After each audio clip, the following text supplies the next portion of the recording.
subaybay at gabay ng magulang ang kailangan. Maaaring may masiselang tema, lengguwahe, karahasan, sexual, horror o droga na hindi angkop sa mga bata.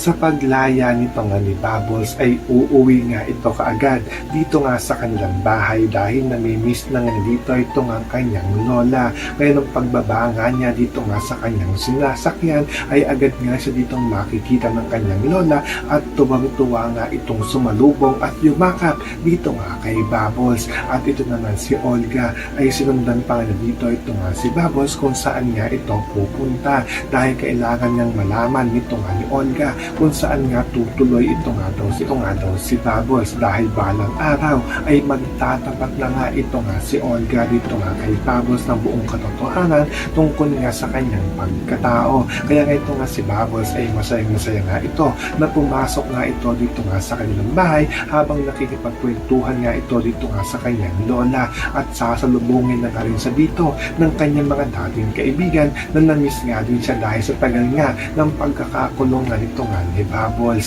So makakaabangan nga natin dito ang muling pagkikita nito nga ni Bubbles at ang kanyang lola. Yan ang ating mga pakakatutupan ng pakakaabangan dito nga lang sa FPJ's Batang Quiapo.